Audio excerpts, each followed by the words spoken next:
Welcome to my channel AMEG English. Subscribe for this channel for English grammar, writing and vocabulary. Hello friends, welcome to another video. আরেকটি নতুন ভিডিওতে স্বাগত। দেখো, আজ আমরা discussion করব ইউজ অফ বাট। তোমরা জানো যে বাট এটি একটি কনজাংশন অর্থাৎ সংযোজক, কিন্তু বা তবে এরকম মিনিং বোঝায়। দেখো, আগের ভিডিওগুলোতে আমরা বিভিন্ন কনজাংশন যেমন and, both and, either or neither নর, অলসো, আদারওয়াইজ এগুলো আমরা ডিসকাশন করেছি, তোমরা ভিডিওগুলো দেখে নেবে। আজ আমরা বাটের ব্যবহার সম্পর্কে ডিসকাশন করব।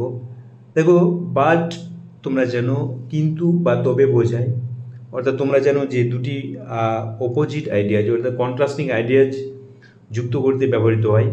এছাড়াও বাটের আরও অন্যান্য অনেক ব্যবহার আছে, আজ আমরা ডিটেল সেগুলো আলোচনা করব। তোমরা সেই জন্য ভিডিওটি তোমাদের শেষ পর্যন্ত দেখতে হবে। দেখো, ফার্স্ট আমরা দেখে নেব অ্যাজ এ কনজাংশন। কনজাংশন অর্থাৎ সংযোজক হিসেবে কীভাবে ব্যবহার হয়, এর মিনিং কী বোঝায়? কিন্তু বা তবে। কিন্তু বা তবে এটি কী করে? কানেক্টিং টু কন্ট্রাস্টিং আইডিয়াজ অর্থাৎ দুটি বিপরীত ধারণা বা দুটি বিপরীত ভাবকে যুক্ত করতে ব্যবহৃত হয়। এক্সাম্পল দেখো, তাহলে বুঝতে পারবে। She is smart but she doesn't study hard. দেখো, সে স্মার্ট, সে বুদ্ধিমান, কিন্তু সে পড়াশোনা করে না। দুটি দেখো, বুদ্ধিমান হলে কি পড়াশোনা করার কথা স্বাভাবিক নিয়ম অনুযায়ী, কিন্তু এখানে করে না। দুটি কন্ট্রাস্টিং আইডিয়া বোঝাচ্ছে। এখানে বাট দেখো, বাট দ্বারা যুক্ত আছে। আবার দেখো, he worked hard but he felt. সে কঠোর পরিশ্রম করেছিল কিন্তু ব্যর্থ হয়েছিল। এখানে দেখো বাট দ্বারা যুক্ত আছে। দুটি কন্ট্রাস্টিং আইডিয়াজ। কেন?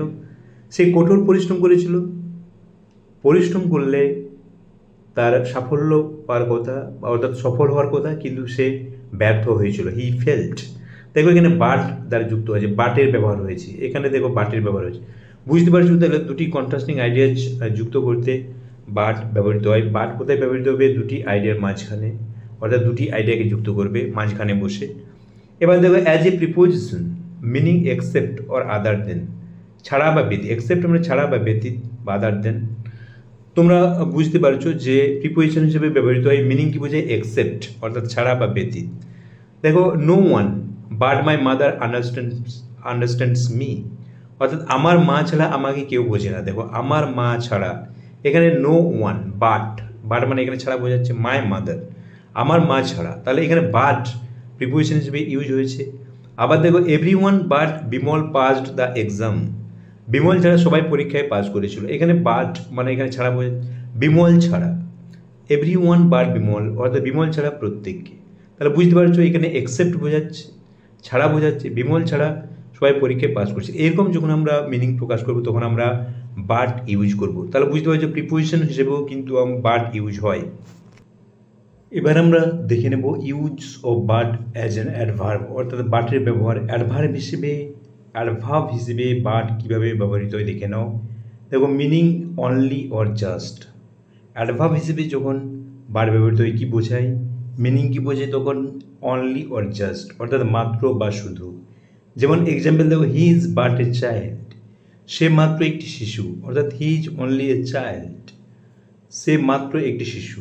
আবার দেখো, the journey took but a few minutes.